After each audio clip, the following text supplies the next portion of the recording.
खबरें जो आपको सीधे जोड़ती हैं हमसे, जिनका आपकी जिंदगी पर होता है सीधा असर।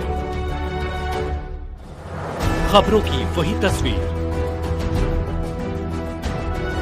बिना बदले बिना डरे, जज्बा सच का लिए, सच दिखाते हैं।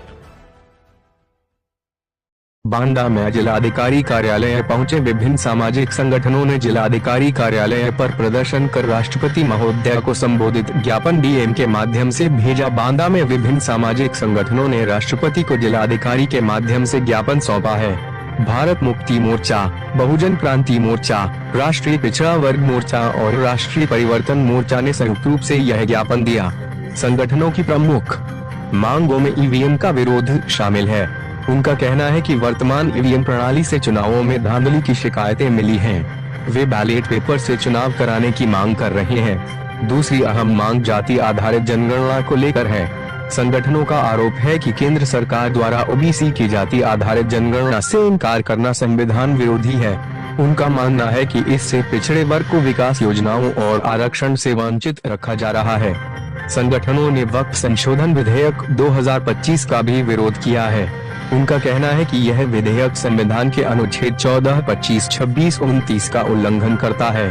उन्होंने चेतावनी दी है कि अगर इन मांगों का समाधान नहीं होता है तो 1 जुलाई को भारत बंद का आंदोलन किया जाएगा। बांदा से मदन गुप्ता की रिपोर्ट।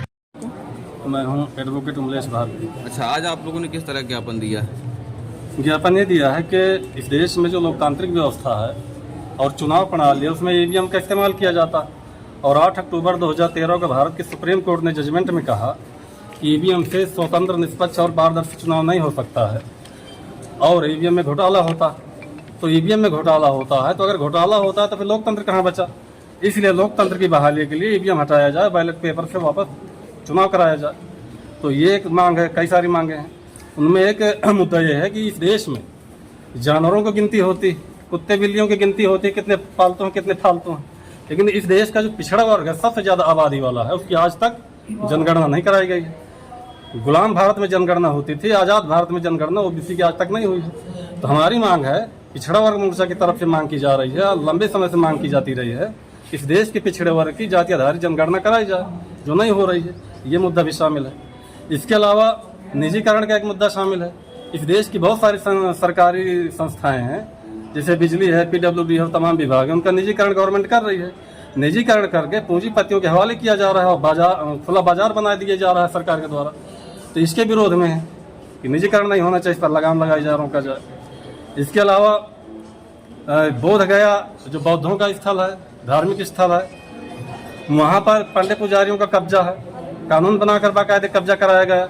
बौद्धों को उसको सौंप देना चाहिए, जो आज तक नहीं किया जा रहा। इस मुद्दे पर भी मांग की जा रही है। उस जगह को, जो बौद्धों का जगह है, धार्मिक स्थल है, उसको ब्राह्मण पंडा पुजारियों के से मुक्त करा करके बौद्धों के हवाले किया जाए। उस मुद्दे पर भी है। इस तरह से बहुत सारे मुद्दे हैं जिनके विरोध में हमें जेल भरो आंदोलन के अंतर्गत आए हैं और ये मांगे मानी जानी चाहिए।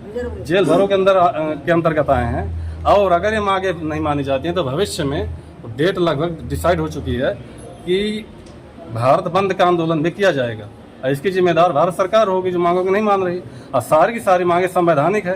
कानून लोगों के हक और अधिकार बचाने का मामला है। इस तरह से मामला। किससे संबोधित ज्ञापन सौंपा है आपको? नाम है राष्ट्रपति महोदय को।